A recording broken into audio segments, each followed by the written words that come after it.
Hello and welcome back to IXL tutorials. This is Mr. Duffick, and today we are doing IXL P3, which is all about identifying similar figures. So these IXL problems are a series of problems that give you different figures, different dimensions, and what you have to do is you have to determine whether they are similar based off of two different factors.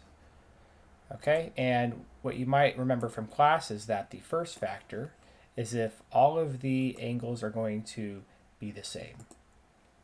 So we go over here to our shape and we see that angle H and angle K have the same angle value, right? They're just one ring, one ring. We go to F and L and those have two rings and two rings. So that means they are going to be the same. And then G and M also have one ring. So it looks like all of the angles are the same. Great. Now our second criteria is if all these sides are proportional. Okay, and this kind of goes back to dilations. Remember, with dilations, a shape can grow or get smaller based off of a scale factor. These shapes are no longer the same size, but they might be proportional, right? They're the same shape, they have the same angles. It's just one is smaller or larger than the other, but same shape. So how we're going to test that for this shape is we'll choose two corresponding sets of sides. So we'll go with kind of the long side here, GH, and then the corresponding long side over here, MK. And then we'll choose another one. We'll choose HF with 30 and then KL with 18. We're going to set up what's called a proportion ratio. So you can set that up in a variety of different ways, but the way I kind of explain it is we'll do the top over the top, and we'll set that equal to the side over the side. Okay, so the top of the first shape over the top of the second shape equal to the side of the first shape over the side of the second shape. So we'll do 50 over 30 equals, and then 30 the side over the side 18. And from here, we're going to cross multiply.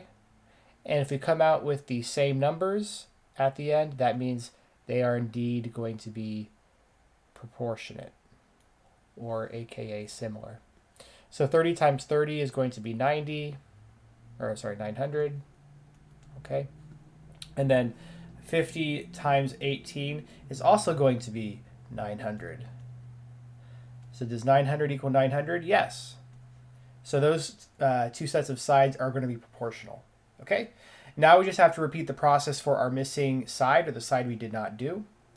Or I guess we normally would, but what we can see here is these two sides are going to be the same. These two are isosceles. This is an isosceles triangle, so the two sides are going to be the same.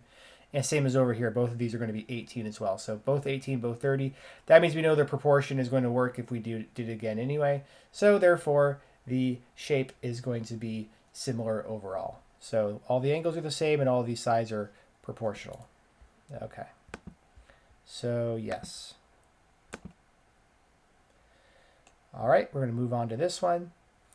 And we're going to see that it looks like all of the angles match up.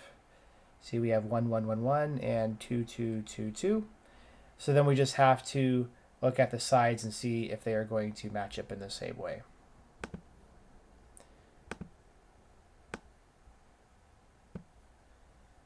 Okay, so we'll start with the shorter base. The shorter base over the base. And then we can compare that to one of the sides, because it looks like the sides are the same again.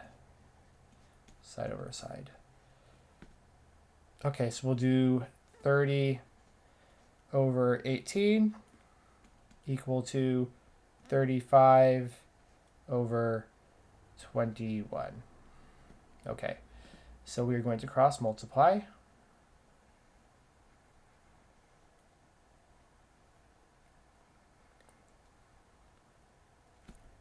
Okay, So 30 times 21 is going to be 630, which is equal to 18 times 35 is going to be 630. All right.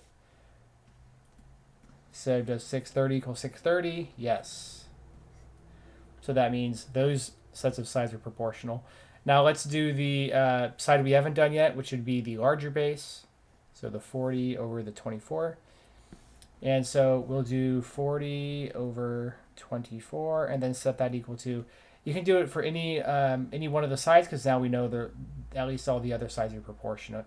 So we'll just choose the same sides, 35 over 21. Okay, so 40 times 21 is 840.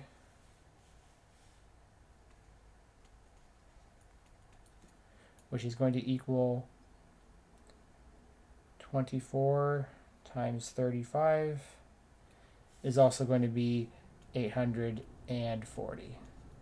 So they equal each other, meaning that we have just proven all the sides are going to be proportionate and all the angles we know are the same, so therefore these shapes are indeed similar. Okay, so this is a good example of two shapes that are not going to be similar. And this is why. We'll look at the angles, and we see the angles are all the same, so the angles check out, the angles are good. But now we'll go to the side lengths, and we see that AD and AB are both 48, while LI and LK, one is going to be 48 and the other one's going to be 46. And that goes for IJ as well. All the sides on the left shape are 48, and only two of them are 48, and then the other two are 46. Which means there's no way that's going to be proportionate, right? Because 48 to 48 is a 1-to-1 ratio. 48 to 46 is definitely not. So these are not going to be similar. Again, the angles are fine, but not all of these sides are going to be proportional to the other shapes, so no. Okay, so it won't let me go any higher than this, so we'll end with this question. Are these shapes similar? Okay, so immediately we see all four of the angles are going to be the same. They're all 90-degree angles, so that part is easy.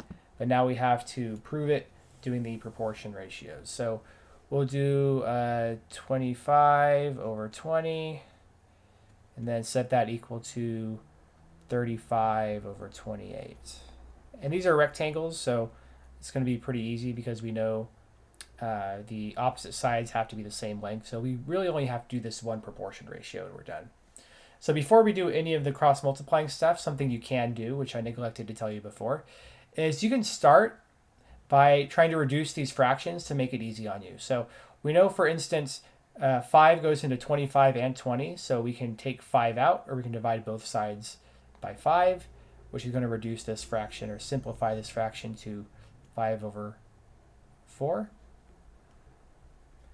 Okay, and then we can, let's see, what can we take out here? Looks like we can take out a 7.